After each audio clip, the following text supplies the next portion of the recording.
Hey, it's DBJ, and today's uh, question is: what is the cosmology of your world, the other planes? My world, Roanarch, strangely enough, doesn't have other planes, but I will explain the cosmology. You see, in the sky, there is the sun, and it never sets. Instead, one half of it is bright and white, the other half is black. And when the day turns from day to night, this black shadow begins to pass over the sun until it turns completely black, plunging the world into darkness, and then the whole process starts all over again. So the sun never actually sets. In effect, the sun is split into the plane of positive and negative energy. Also, the moon is a cube, and each facet, each side of that cube, that die, represents one of the elemental planes. So one side is elemental fire, one side's earth, and then there are two other additional sides. One is like represents the Feywild, the nature, and then the other side represents machines and such. In my world, given the ability, you can actually travel to the other planes of existence. And so therefore, elementalists, just as those who worship the sun and worship darkness, actually look into the sky. And that used to be the home of the gods before they descended upon the earth to do battle in the Gods Down conflict.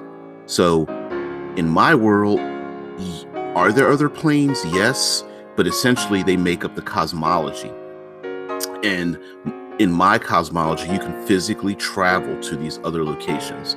I also wanted there to be the reason why I did that is because I didn't want there to be a barrier between these worlds, and I wanted the denizens of those places to travel freely between one and the other, to come to the earth, interact with human beings, take people back and forth.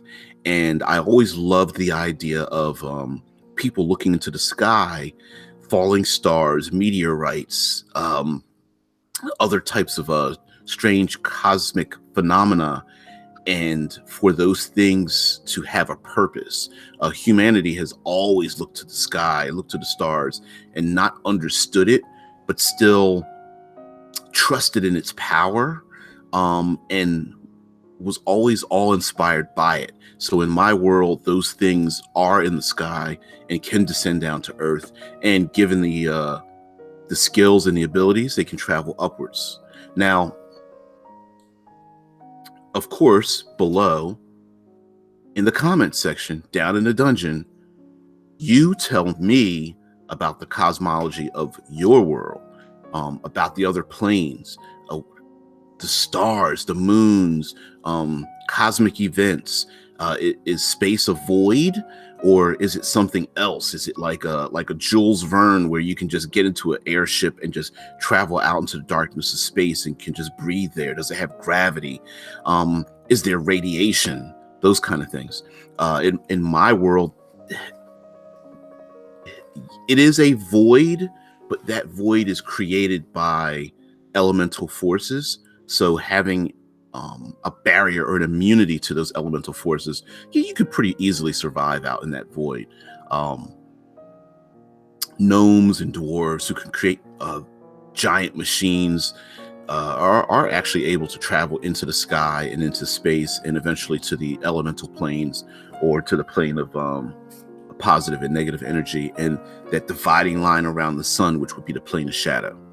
So, of course, this challenge, my 30-day world, is sponsored by the guys over at Absolute Tabletop. That information is below for their Kickstarter for A Dead Man's Guide to Dragon Grin, a setting book, more not just a setting, but a series of tools and fractured elements that you can take or leave as you wish, and use those elements to your world. I think it's really great to have this big bad known as the Dismembered Lord a chrono-lich who's stealing the days of himself and others to extend his own life, knowing that his days have been are numbered, and in the future his life is ended. I think that's great.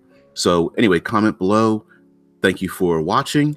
I'm DBJ from Critical Hit Publishing, and I'm out.